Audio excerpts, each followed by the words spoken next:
नमस्कार, आदाब, सत श्री अकाल। मैं मोहम्मद जुनैद सोनू अंबेडकर नगर के समाचार के साथ आप सभी की सेवा में एक बार फिर से हाजिर हूं। अंबेडकर नगर के समाचार में अलीगंज थाना क्षेत्र में एक व्यापारी से बदमाशों ने लूटपाट के वारदात को अंजाम दिया है। यह घटना 11 मार्च की रात करीब 9:30 बजे की है।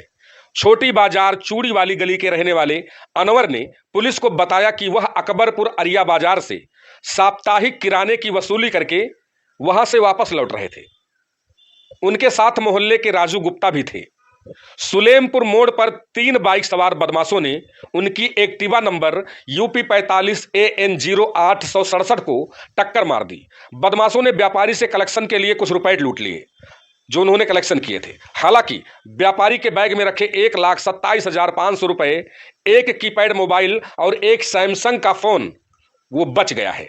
पुलिस जांच में जुटी है। लूटपाट के बाद बदमाश एक्टिवा लेकर के अकबरपुर की तरफ से उसी रोड पर वो फरार हो गए। पीड़ित ने बताया कि वो बदमाशों को नहीं पहचानता है। अलीगंज थाना प्रभारी ने बताया कि व्यापारी की शिकायत पर अज्ञात बदमाशों के खिलाफ यह मुकदमा दर्ज कर लिया गया है। पुलिस इस मामले की गहनता से जांच कर रही है। अंबेडकर नगर से एक और बड़ी खबर है कि किशोर ने पिता पर ही लगाया मां की हत्या का आरोप। आलापुर थाना क्षेत्र के अखलासपुर गांव में 2 दिन पूर्व संदिग्ध परिस्थितियों में वंदना की टेंट हाउस में जल करके मौत हो गई थी और उस मामले में एक नया मोड़ आ गया है। मृतका के किशोर पुत्र ने अपने ही पिता के खिलाफ प्रार्थना पत्र देकर हत्या करने के आरोप में मुकदमा पंजीकृत करवाया है। हालांकि आरोपी पिता अभी पुलिस के पकड़ से दूर है। आलापुर थाना अंतर्गत अखलासपुर निवासी मिथिलेश चौहान का नहर के किनारे एक टेंट की दुकान थी। बीते शनिवार को मिथिलेश की पत्नी वंदना चौहान, जिनकी उम्र 35 साल है, वो टेंट के दुकान के अंदर मौजूद थी। टेंट हाउस में अचानक आग लगने से वंदना की जल करके दर्दनाक मृत्यु हो गई थी। अग्निकांड में मृतका का महज कुछ मांस के लोथड़े ही बचे थे, बाकी सब कुछ जल गए थे और उसी लोथड़े की पुलिस ने पंचनामा भर पोस्टमार्टम के लिए भेज दिया था। इस बीच मृतका के किशोर पुत्र ने अपने ही पिता पर मां की हत्या करने का आरोप लगाया है। आलापुर थाने में प्रार्थना पत्र दिया है।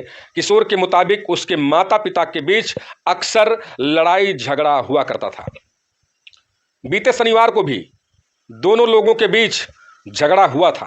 वंदना चौहान उस दिन जनसेवा केंद्र से पैसे निकालने गई थी। इसके बाद वह टेंट हाउस पर पहुंच गई।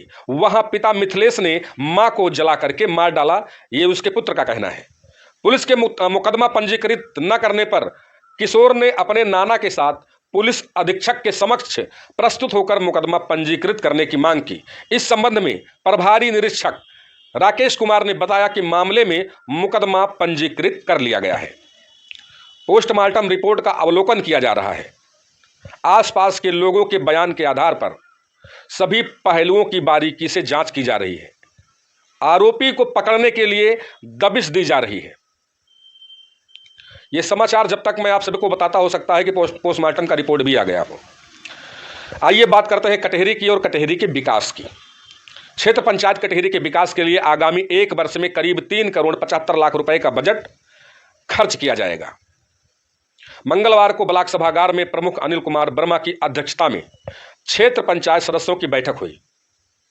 बीडीओ जगन्नाथ चौधरी ने बैठक का एजेंडा प्रस्तुत किया और इस वित्तीय वर्ष का आय व्यय ब्यौरा प्रस्तुत किया। इसके बाद क्षेत्र में होने वाली विकास कार्यों पर चर्चा शुरू की गई। प्रधान संघ अध्यक्ष राजेश सिंह ने क्षेत्र में पूर्व में कराए जा रहे जो विकास कार्य हैं उन पर भी लेट लतीफी पर नाराजगी जताई है। उन्होंने कहा कि प्रधानों की ओर दिए जाने वाले प्रस्ताव पर तुरंत निर्णय लिया जाए जो प्रधानों ने दिया है। क्षेत्र में काफ़ी समय से कई कार्य धीमी गति से चल रहे हैं। सड़कों की दशा और नालियों के हालात दुरुस्त किए जाए। सार्वजनिक शौचालय, पेयजल, आवास, ब्लॉक में प्रधानों के लिए मीटिंग हॉल का निर्माण कराए जाने का मुद्दा भी उठाया गया, जिस पर सदस्यों ने सहमति भी जताई।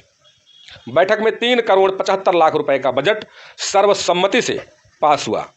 संचालन ग्राम विकास अधिकारी अनिल सिंह ने किया।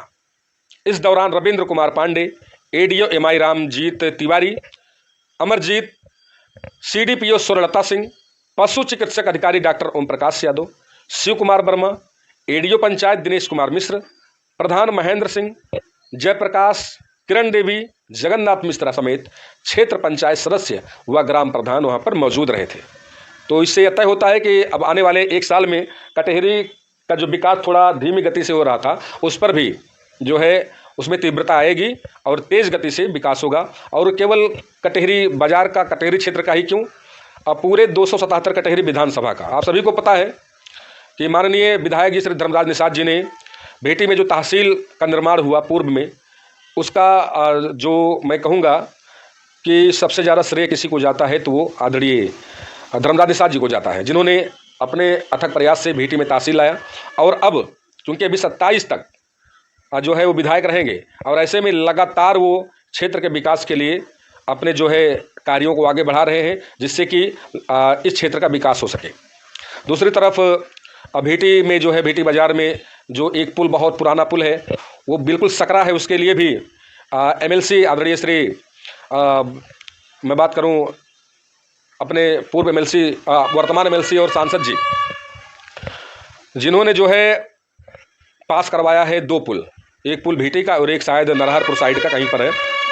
और ऐसे में जो है कहना होगा कि MLC साहब का, उनका भी जो लगातार क्षेत्र के प्रति कार्यों को मजबूती के साथ आगे बढ़ाने का जो उन्होंने बेड़ा उठाया है, वो वास्तव में काबिल तारीफ़ है। तो ऐसे में आदरणीय श्री हरिओम पांडे जी, जो MLC के तौर पर पूर्व में सांसद भी रह चुके हैं, सांसद रहते हुए उन्होंने जो सड़कों का जाल बिछाया वो अपने आप में काबिल तारीफ़ है। और MLC रहते हुए उन्होंने लगातार सड़कों का जाल बिछाया है, और भी अन्य जो कार्य हैं उसको भी जो है उस पर भी उनकी नज़रें हैं।